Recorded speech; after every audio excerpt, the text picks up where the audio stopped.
This is the story of a man named Stanley. Stanley worked for a company in a big building where he was employee number 427. Employee number 427's job was simple. He sat at his desk in room 427 and he pushed buttons on a keyboard. Orders came to him through a monitor on his desk, telling him what buttons to push, how long to push them, and in what order. This is what employee 427 did every day of every month of every year. And although others might have considered it soul-ending, Stanley relished every moment that the orders came in, as though he had been made exactly for this job. And Stanley was happy. And then one day, something very peculiar happened. Something that would forever change Stanley.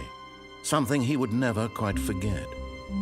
He had been at his desk for nearly an hour when he realized that not one single order had arrived on the monitor for him to follow. No one had showed up to give him instructions, call a meeting, or even say hi. Never in all his years at the company had this happened, this complete isolation. Something was very clearly wrong. Shocked, frozen solid, Stanley found himself unable to move for the longest time. But as he came to his wits and regained his senses, he got up from his desk and stepped out of his office. All of his co-workers were gone. What could it mean? Stanley decided to go to the meeting room. Perhaps he had simply missed a memo.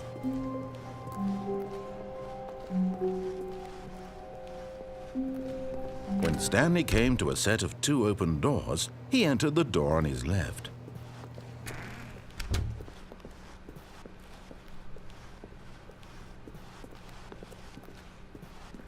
Yet there was not a single person here either.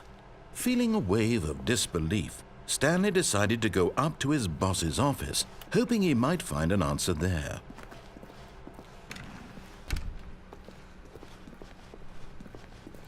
Coming to a staircase, Stanley walked upstairs to his boss's office.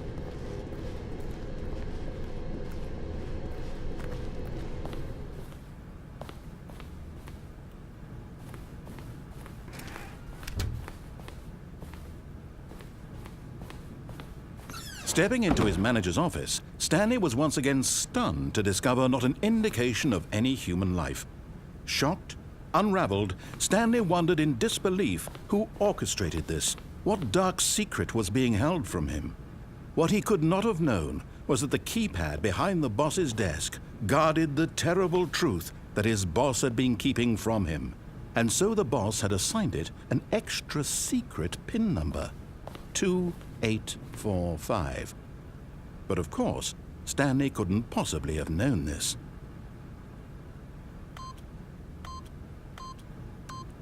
Yet incredibly, by simply pushing random buttons on the keypad, Stanley happened to input the correct code by sheer luck. Amazing. He stepped into the newly opened passageway.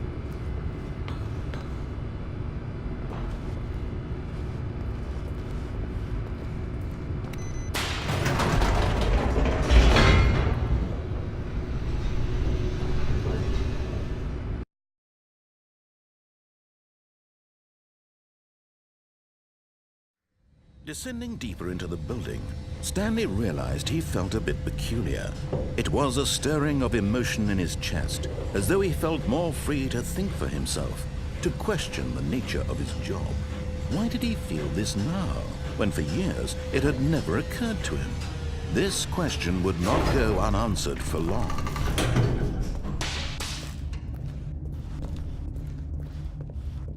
Stanley walked straight ahead through the large door that read Mind Control Facility. Although this passageway had the word Escape written on it, the truth was that at the end of this hall, Stanley would meet his violent death. The door behind him was not shut. Stanley still had every opportunity to turn around and get back on track. At this point, Stanley was making a conscious, concerted effort to walk forward and willingly confront his death.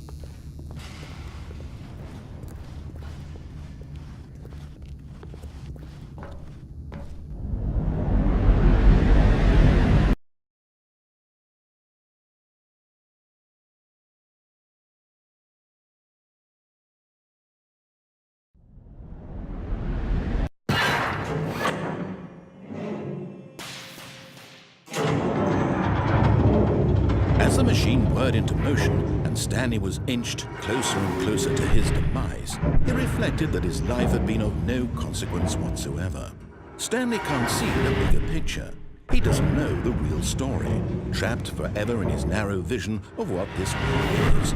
Perhaps his death was of no great loss, like plucking the eyeballs from a blind man. So he resigned and willingly accepted this violent end to his brief and shallow life. Farewell, Stanley.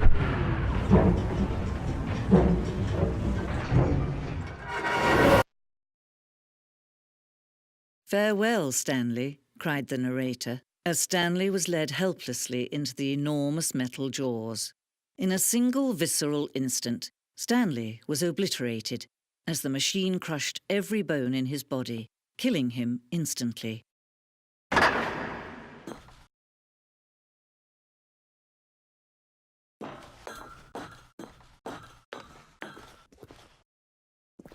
And yet it would be just a few minutes before Stanley would restart the game, back in his office, as alive as ever. What exactly did the narrator think he was going to accomplish?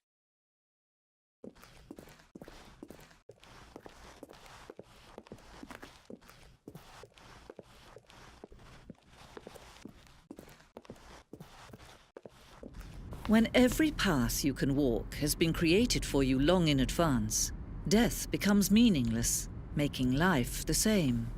Do you see now? Do you see that Stanley was already dead from the moment he hit start?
Oh, look at these two. How they wish to destroy one another.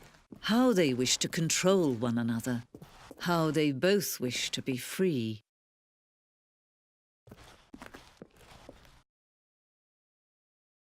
Can you see? Can you see how much they need one another? No, perhaps not. Sometimes these things cannot be seen. But listen to me.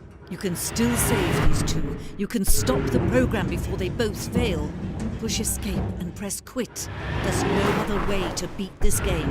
As long as you move forward, you'll be walking someone else's path. Stop now and it'll be your only true choice. Whatever you do, choose it. Don't let time choose for you. Don't let time